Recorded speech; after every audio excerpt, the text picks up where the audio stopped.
সুপ্রিয় শিক্ষার্থী, আশা করি তোমরা ভালো আছো। এই মুহূর্তে আমি আলোচনা করাবো পার্ট 20।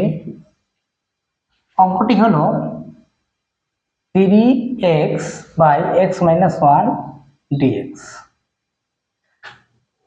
আবার 4x divided x minus 1 dx। আবার 2x ডিভাইডেড হলো x মাইনাস 1 dx। এই অঙ্কটি খুবই ইম্পর্টেন্ট। এই অঙ্কটি খুব যত্ন সহকারে করবেন, তাহলে দেখবেন যে একটি এই নিয়মে কমন অবশ্যই পাবেন। তাহলে দেখুন আমি অঙ্কটি কিভাবে সমাধান করাই দিই। 3x minus 3 plus 2। বলেন তো 3 থেকে 2 বাদ দিলে আবার কত হয়? প্লাস 3। ঠিক আছে, 3 আর 3 কেটে গেলে কি হয়? আবার আগেরটা হয় কি না বলেন? হয়। তাহলে নিচে থাকো x মাইনাস 1 dx। এখন আমি এটাকে এইভাবে করতে পারবো, 3 এখানে একটা করলাম প্লাস 3 একটা করলাম, তাহলে x মাইনাস 1 dx। বুঝতে পারছেন? 3 divided x minus 1, 3x minus 3 plus 3। এই 3 কেটলে কি আগেরটা হয় কি না? হয়। তাহলে আমরা 3x মাইনাস 3 একটা পদ করলাম, 3 একটা পদ করলাম। তাহলে আমরা যদি আবার করি 3x মাইনাস 3 প্লাস 3, তাহলে নিচে কি থেকে আবার x মাইনাস 1।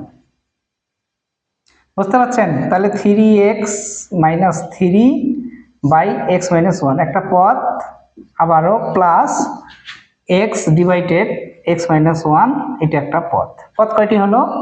দুইটি। তাহলে এখন আমি 3 কমন নিতে পারবো।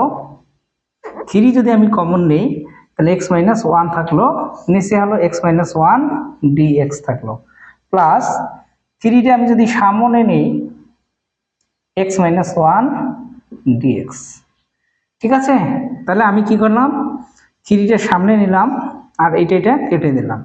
তাহলে এটা যদি আমি কেটে দেই 3 থাকে dx, প্লাস 3টা সামনে নিলাম, 1 ডিভাইডেড হলো x মাইনাস 1 dx। তাহলে এখানে 3x আর এখানে 3 লগ নিচের অংশ, ধ্রুবক হিসেবে c।